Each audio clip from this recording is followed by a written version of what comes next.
मोजणी खात्यामध्ये करतोय. जे मोजणी खातं दीड 2 महिने शेतकऱ्याची मोजणी होत नाही. त्या मोजणीबद्दल त्या ठिकाणी एक नवीन आधुनिकीकरण आणून डेटा सेंटरच्या माध्यमातून जीआयएस सेंटरच्या माध्यमातून आंध्र प्रदेश कर्नाटकमध्ये ज्या पद्धतीने आधी मोजणी मग रजिस्ट्री मग त्या ठिकाणी फेरफार हा जो अत्यंत महत्वाचा बदल अनेक राज्यांनी केला आहे. आमचेही राज्य आधी मोजणी 15 दिवसामध्ये मगच रजिस्ट्री. तर मोजणी आणि रजिस्ट्रीच्या त्या ठिकाणी आराजीमध्ये कमी जास्त फरक राहू नये म्हणून मोजणी केल्यानंतर रजिस्ट्री केल्यानंतर तुमचे म्युटेशन फेरफार अशा याच्यावर राज्य आणण्याचा आमचा विचार आहे. महसूल खातं हे बऱ्यापैकी पुढच्या काळातही या वर्षभर जे आम्ही केलं आहे पुढच्या वर्षी जनतेला या घेतलेल्या निर्णयाचा लाभ कसा होईल, घेतलेले निर्णय खालीपर्यंत कसे इम्प्लिमेंट होतील, घेतलेल्या निर्णयाचा उपयोग शेतकऱ्यांपर्यंत कसा पोहोचेल याच्याकरता आम्ही काम करणार आहोत. साहेब सर्वजन सिंग निजामशाहीचे पण काही फेरे पण आपण एक महत्वाचा निर्णय घेतला. 70,000 लोकांना फायदा काय?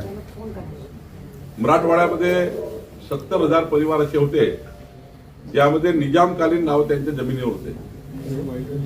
परवाच्या जो आपण त्या ठिकाणी सभागृहामध्ये कायदा आणला त्यामध्ये मदत मास मध्ये ज्या जमिनी होत्या त्या जमिनीला आता आपण फ्री होल्ड केलं. एकही पैसा न घेता 70,000 परिवाराच्या जमिनी म्हणजे घर शहर हे निजामाच्या जागेवर आहे. असे अनेक शहर आहेत त्या ठिकाणी, अनेक गाव आहेत, नांदेडमध्ये आहेत, मराठवाड्यात आहे. त्या सर्व घरांची आता प्रॉपर्टी फ्री होल्ड केली आणि ही घरं त्या जे लोक त्या घरी राहतात त्यांच्या नावाने करून देण्याचा निर्णय महसूल खात्याने केला आहे. सर, पिंपरी चिंचवडमध्ये दोन्ही राष्ट्रवादी एकत्रित लढत आहे. भाजपचं काय स्टँड आहे? भारतीय जनता पार्टी आणि शिवसेना महायुती आहे. काही ठिकाणी राज्यामध्ये वेगळ्या पद्धतीने महायुती ऑपरेट होत आहे, पण भाजपा शिवसेनेचे एकमत झालं आहे. पुणे, पिंपरी चिंचवड, नाशिक अनेक ठिकाणी भाजपा शिवसेनेची बोलणी सुरू झाली आहे. आता भाजपा शिवसेनेची बोलणी झाल्यानंतर मग इतर 13 मित्र पक्ष आहे त्याचीही चर्चा आम्ही करणार आहोत. आपण भाजप आणि शिवसेनेची बोलणी सुरू आहे. राष्ट्रवादी सोबत म्हणजे पुण्याचं असो किंवा आता अमरावतीत सुद्धा चर्चा सुरू आहे. युवा स्वाभिमान असेल तर आम्ही तयार नाही असं राष्ट्रवादीची. आमच्याकडे युवा स्वाभिमान हा मागच्या 15 वर्षापासून आमच्या महायुतीचा भाग आहे. रवी राणा हे युवा स्वाभिमान पक्षाचे जे अध्यक्ष आहेत त्यांनी अनेक निवडणुकीमध्ये भाजपाला पाठिंबा दिला. मागच्या 15 वर्षापासून रवी राणा भाजपचे मित्र पक्षामध्ये आहे. त्यामुळं महायुतीचा प्रस्ताव आमच्यासमोर जो आहे तो शिवसेनेचा आहे, युवा स्वाभिमानचा आहे. राष्ट्रवादीकडनं अजून प्रस्ताव आला नाही आहे, पण निश्चितपणे आम्ही महायुतीमध्ये जाणार आहोत. अमरावतीमध्ये महायुतीच त्या ठिकाणी लढणार आहे. नागपूरमधील बरेचसे कार्यकर्ते जे आहेत वरिष्ठांकडे मागणी करतायत की भाजप मजबूत आहे पुरेशी, त्यामुळे इथे लोकसभा विधानसभेमध्ये युती ठीक आहे पण कार्यकर्त्यांना संधी दिली पाहिजे. नागपूर असो की मुंबई असो, भाजपा जरी मजबूत राहिली तरी शिवसेना हा त्या ठिकाणी पहिल्यापासून मागच्या 30 वर्षापासून नैसर्गिक मित्र पद्धतीने आमच्यासोबत काम करतायत. त्यामुळं जिथे शिवसेना मजबूत आहे तिथे भाजपाला, जिथे भाजपा मजबूत आहे तिथे शिवसेनेला. जर युती करण्याचा निर्णय झाला आहे राज्यस्तरावर आणि हा निर्णय वरिष्ठ स्तरावर घेण्यात आला आहे.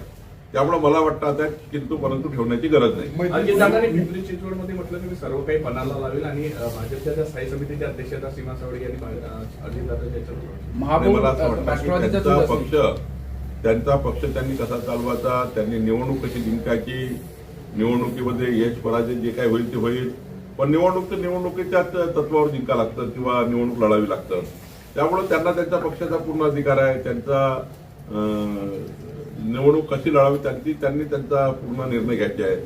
त्यामुळे त्यांनी काय केलं यावर मी बोलण्यापेक्षा आमची तयारी काय आहे, तर आमची तयारी ही आहे की 51% मतं घेऊन 2/3 बहुमताने जिंकायचं आहे.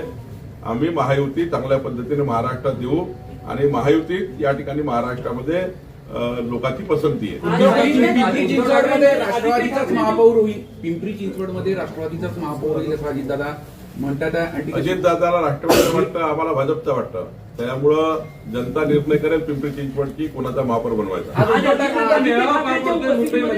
होत आहे असं ठरतंय त्यांच्यामध्ये की आदित्य ठाकरेंना मुंबई आणि उर्वरित महाराष्ट्रामध्ये उद्धव ठाकरे आदित्य ठाकरेंना कुठं तरी प्रमोशन दिलं जात आहे. उद्धवजी जेव्हा मुख्यमंत्री होते तेव्हाच त्यांनी आपल्या मुलाला प्रमोट केलं होतं. त्यात नवीन काय? वडील जेव्हा मुख्यमंत्री होते मुलाला मंत्री केलं, याचा अर्थ तुम्ही तेव्हाच प्रमोट केलं होतं. नवीन काय? आणि ज्या पद्धतीने आदित्य ठाकरे हे काम करतात आहे, नवीन नेतृत्व आहे, त्याला संधी आहे. संधीचं सोनं करावं एवढंच म्हणणं आहे. जळगावमध्ये त्यावरून संजय राऊतांनी टीका केली की आचारसंहिता फक्त शिवसेनेसाठी आणि मराठी माणसासाठीच आहे का, सत्ताधाऱ्यांसाठी नाही. राज्य निवडणूक आयोगाने जेव्हा आचारसंहिता लागली तेव्हा सर्वांनी पोस्टर काढले, आम्ही आमचे काढून टाकले. ज्यांनी काढले नाही त्यावर कारवाई झाली असेल. आम्हाला तेवढी शिस्त आहे. आचारसंहिता लागल्याबरोबर भाजपच्या युनिटी आपापल्या गावात जाऊन, तुम्ही बघा नागपुरात काढले की नाही काढले आम्ही. त्यामुळे आम्ही आपले काढले, ज्यांनी नाही काढले म्हणून कारवाई झाली. त्यात काही तुम्ही काढायला पाहिजे ना. राज्य आपल्या निवडणूक आयोगाला गरज पडू नये काढायची, कलेक्टरला गरज पडू नये.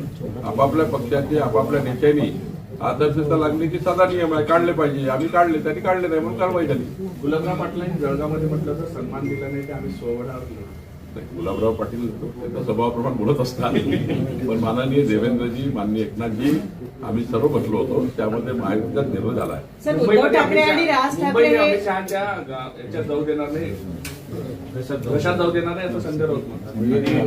डकेत कोण आहे ते माहिती रेहमान नावाचा आहे. डकेट कोण आहे ते मला आम्हाला माहित माहित आहे. आहे. असं आहे की त्यांना बोलायला काही मुद्दे नाही. त्यांना मुंबईच्या विकसित मुंबईचा प्लॅन काय हे माहिती नाही. त्यांच्याकडे डेव्हलपमेंटचा अजेंडा नाही.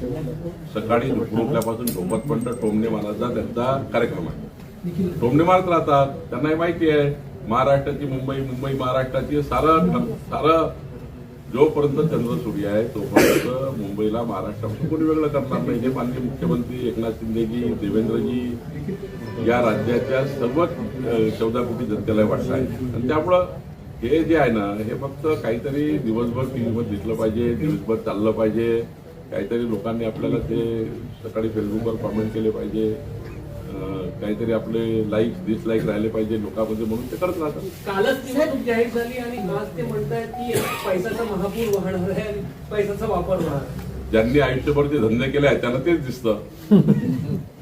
सर, उद्धव ठाकरे आणि मुंबईत राज ठाकरे मराठी- यांचं दोन्ही एकत्र येऊन हे समीकरण बदलण्याचं चित्र होणार आहे का, असंही चांगलं बोलतात. समीकरण आहे. दोघे एकत्र चांगलं आल्यानंतर समीकरण आहे. राजकारणाचं- लोकांना कळतं असे समीकरण का तयार होतात. जेव्हा जनाधार संपतो, जेव्हा तुमचा आधार संपतो, तेव्हा असे समीकरण तयार होतात. असं आहे. त्यांना एकत्र यायला काही मनाई नाहीये. त्यांना आमच्या शुभेच्छा आहे. पण विजन काय? 45 वर्ष उद्धव ठाकरेजीकडे महापौर होता मुंबईचा. देवेंद्र फडणवीसजी एकनाथ शिंदेला यावं लागलं. मुंबईचा संपूर्ण विकास, मुंबईची आज बघा जगातला कुठलाही व्यक्ती होता, तुम्ही जाऊन बघा मुंबईला.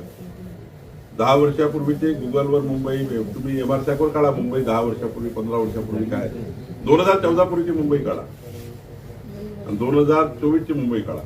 आमचा दावा नाही की सारं बदललं, पण आमचा दावा पक्का आहे की 2029, 2035 आणि 2047च्या विकसित मुंबईचा जो प्लॅन माननीय मुख्यमंत्री देवेंद्र फडणवीसजींनी केला आहे, या प्लॅनचा विचार जर केला तर मुंबई ही जगातलं सर्वात उत्कृष्ट आंतरराष्ट्रीय शहर झाल्याशिवाय राहणार नाही. असाच योजना देवेंद्र फडणवीसजींनी केली आहे. या योजनेसमोर मतं मागणारे फिके पडणार आहे, त्यांची जमानत जप्त होणार आहे आणि म्हणून त्या पद्धतीनं ते वक्तव्य करतात. सर, शिंदे दोन्ही साहेब- ठाकरे बंधू साहेब- एकत्र येणार आहे अशा पद्धतीची चर्चा सांगितलं आहे. आता मी. आणि दुसरीकडे ते वर्षा गायकवाड म्हणतात की आम्ही मारहाण करणार सोडून सोबत जात नाही. त्यामुळे कुठेतरी महाविकास आघाडी त्यांना सर्वांना शुभेच्छा आहे. त्यांना वेगळा लढण्याच्या शुभेच्छा आहे, यांना एकत्र येण्याच्या शुभेच्छा आहे. अजून ते 20-22 पक्ष आले होते, मागे हातवर गेले होते एकामेकांनी. त्यांना घेऊन या सर्वांना. ममता बॅनर्जी तिकडे कोणते आले होते मला माहिती नाही, पण ते जरा सर्वांनी यायला पाहिजे. आम्ही 51%ची लढाईची तयारी केली आहे. 51% मतं आम्हाला मिळतील. शिंदे साहेबांसोबत दिग्विजय युती सिंग झालेली आहे, यांनी मात्र जागा राज्यसभेमध्ये- वाटपाचा काही फॉर्म्युला ठरलेला आहे का? जागा वाटप योग्य ठिकाणी चालू आहे.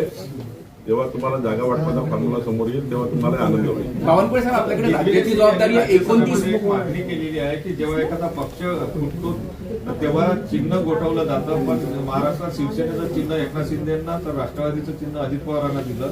जो आमदार खासदार पक्ष सोडून जातो त्याला 6 वर्ष निवडणूक लढण्याची संधी द्यायला नको, अशा प्रकारची मागणी केली आहे. तर मागणी करायचं कामच आहे. पण कायदे काय आहे? केंद्रीय निवडणूक आयोगाने जेव्हा चिन्ह दिलं राष्ट्रवादी अजितदादांना आणि एकनाथ शिंदे धनुष्यबाण, त्यामध्ये काही काही कालपरवा नवीन कायदा तयार केला का? संविधानाने जे तुम्हाला कायदे दिले, केंद्र निवडणूक आयोगाकडे जे कायदे आहेत त्या कायद्याने होत असतं आणि आता हायकोर्ट सुप्रीम कोर्टमध्ये केस चालूच आहे. त्यामुळे जे काही चिन्ह मिळालं आहे ते कायद्याने मिळालेलं आहे.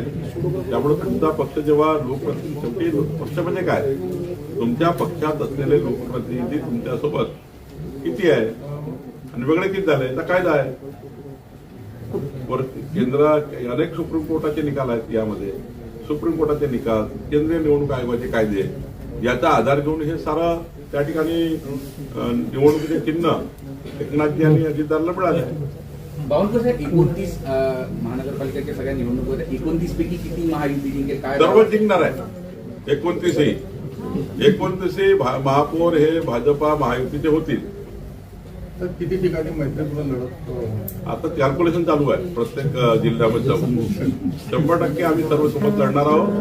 29 हे लिहून घ्या. जेव्हा मतमोजणी होईल 16 तारखेला, तेव्हा 29 महानगरपालिकेचे महापौर भाजपा महायुतीचे राहतील.